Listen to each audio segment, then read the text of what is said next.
ओम नमो भगवते वासुदेवाय। श्रीमद् भगवत गीता के पहले अध्याय का महात्म्य। श्री पार्वती जी ने कहा, भगवन, आप सब तत्वों के ज्ञाता हैं। आपकी कृपा से मुझे श्री विष्णु संबंधी नाना प्रकार के धर्म सुनने को मिले, जो समस्त लोक का उद्धार करने वाले हैं।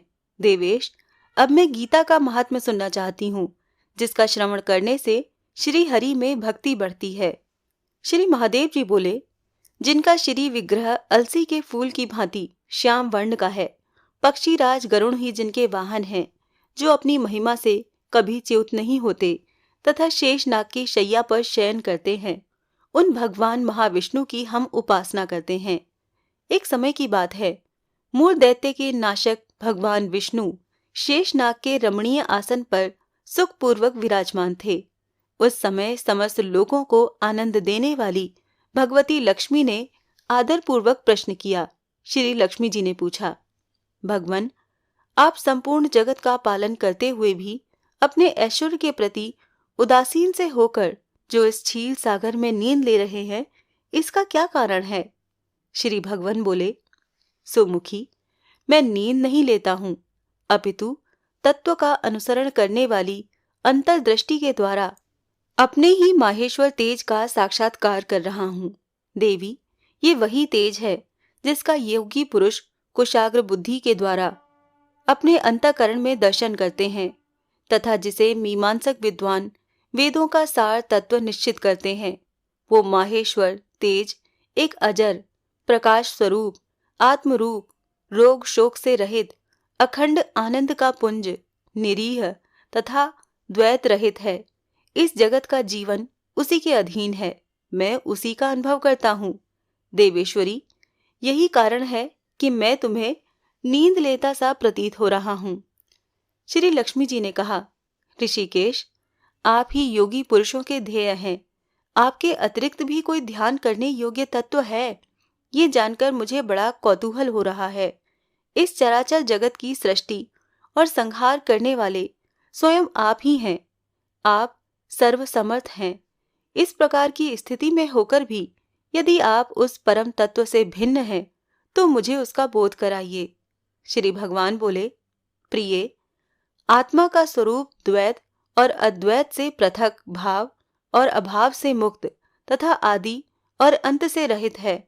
शुद्ध ज्ञान के प्रकाश से उपलब्ध होने वाला तथा परमानंद स्वरूप होने के कारण एकमात्र सुंदर है। वही मेरा ईश्वरीय रूप है। आत्मा का एकत्व ही सबके द्वारा जानने योग्य है। गीता शास्त्र में इसी का प्रतिपादन हुआ है। अमित तेजस्वी भगवान विष्णु के ये वचन सुनकर लक्ष्मी देवी ने शंका उपस्थित करते हुए कहा, भगवन, यदि आपका स्वरूप स्वयं परमानंदमय और मन वाणी की पहुंच के बाहर है, तो गीता कैसे उसका बोध कराती है? मेरे इस संदेह का आप निवारण कीजिए। श्री भगवान बोले, सुंदरी, सुनो, मैं गीता में अपनी स्थिति का वर्णन करता हूँ। क्रमशः 5 अध्यायों को तुम 5 मुख जानो, 10 अध्यायों को 10 भुजाएं समझो तथा 1 अध्याय को उदर और 2 अध्यायों को दोनों चरण कमल जानो। इस प्रकार ये 18 अध्यायों की वांगमयी ईश्वरीय मूर्ति ही समझनी चाहिए। ये ज्ञान मात्र से ही भगवान पातकों का नाश करने वाली है। जो उत्तम बुद्धि वाला पुरुष गीता के 1 या आधे अध्याय का अथवा 1, आधे या चौथाई श्लोक का भी प्रतिदिन अभ्यास करता है, वो सुशर्मा के समान मुक्त हो जाता है। श्री लक्ष्मी जी ने पूछा, देव, सुशर्मा कौन थे? किस जाति के थे और किस कारण से उनकी मुक्ति हुई? श्री भगवान बोले, प्रिय, सुशर्मा बड़ी खोटी बुद्धि का मनुष्य था। पापियों का तो वो शिरोमणि ही था। उसका जन्म वैदिक ज्ञान से शून्य एवं क्रूरता पूर्ण कर्म करने वाले ब्राह्मणों के कुल में हुआ था। वो न ध्यान करता था, न जप, न होम करता था, न ही अतिथियों का स्वागत सत्कार करता था। वो लंपट होने के कारण सदा विषयों के सेवन में ही आसक्त रहता था। हल जोतता और पत्ते बेचकर जीविका चलाता था। उसे मदिरा पीने का व्यसन था तथा वो मांस भी खाया करता था। इस प्रकार उसने अपने जीवन का दीर्घ काल व्यतीत कर दिया। एक दिन मूढ़ बुद्धि सुशर्मा पत्ते लाने के लिए किसी ऋषि की वाटिका में घूम रहा था। इसी बीच में काल रूपधारी काले सांप ने उसे डस लिया। सुशर्मा की मृत्यु हो गई। तदंतर वो अनेक नरकों में जाकर वहां की यातनाएं भोग कर मृत्यु लोक में लौट आया और वहां बोझ ढोने वाला बैल हुआ। उस समय किसी पंगु ने अपने जीवन को आराम से व्यतीत करने के लिए उसे खरीद लिया। बैल ने अपनी पीठ पर पंगु का भार ढोते हुए बड़े कष्ट से 7-8 वर्ष बिताए। एक दिन पंगु ने किसी ऊंचे स्थान पर बहुत देर तक बड़ी तेजी के साथ उस बैल को घुमाया। इससे वो थक कर बड़े वेग से पृथ्वी पर गिरा और मूर्छित हो गया। उस समय वहां कुतूहलवश आकृष्ट होकर बहुत से लोग एकत्रित हो गए। उस जन समुदायों में से किसी पुण्यात्मा व्यक्ति ने उस बैल का कल्याण करने के लिए उसे अपना पुण्य दान किया। तत्पश्चात कुछ दूसरे लोगों ने भी अपने अपने पुण्यों को याद करके उन्हें उसके लिए दान किया। तब भीड़ में एक वैश्या भी खड़ी थी। उसे अपने पुण्य का पता नहीं था, तो भी उसने लोगों की देखा देखी उस बैल के लिए कुछ त्याग किया। तदंतर यमराज के दूत उस मरे हुए प्राणी को पहले यमपुरी में ले गए। वहां ये विचार करके कि ये वैश्या के दिए हुए पुण्य से पुण्यवान हो गया है, उसे छोड़ दिया गया। फिर वो भूलोक में आकर उत्तम कुल और शील वाले ब्राह्मणों के घर में उत्पन्न हुआ। उस समय भी उसे अपने पूर्व जन्म की बातों का स्मरण बना रहा। बहुत दिनों के बाद अपने अज्ञान को दूर करने वाले कल्याण तत्व का जिज्ञासु होकर वो उस वैश्या के पास गया और उसके दान की बात बतलाते हुए उसने पूछा, तुमने कौन सा पुण्य दान किया था? वैश्या ने उत्तर दिया, वो पिंजरे में बैठा हुआ तोता प्रतिदिन कुछ पढ़ता है, उससे मेरा अंतःकरण पवित्र हो गया है। उसी का पुण्य मैंने तुम्हारे लिए दान किया था।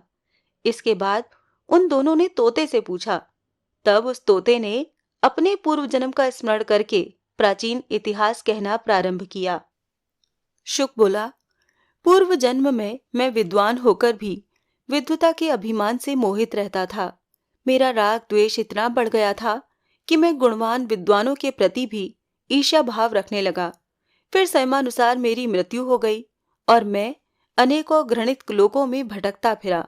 उसके बाद इस लोक में आया। सद्गुरु की अत्यंत निंदा करने के कारण तोते के कुल में मेरा जन्म हुआ। पापी होने के कारण छोटी अवस्था में ही मेरा माता पिता से वियोग हो गया। एक दिन मैं ग्रीष्म ऋतु में तपे हुए मार्ग पर पड़ा था। वहां से कुछ श्रेष्ठ मुनि मुझे उठा लाए और महात्माओं के आश्रय में आश्रम के भीतर एक पिंजरे में उन्होंने मुझे डाल दिया। वहीं मुझे पढ़ाया गया। ऋषियों के बालक बड़े आदर के साथ गीता के प्रथम अध्याय की आवृत्ति करते थे। उन्हीं से सुनकर मैं भी बारंबार पाठ करने लगा। इसी बीच में एक चोरी करने वाले बहेलिये ने मुझे वहां से चुरा लिया। तत्पश्चात इस देवी ने मुझे खरीद लिया। यही मेरा वृतांत है, जिसे मैंने आप लोगों को बता दिया।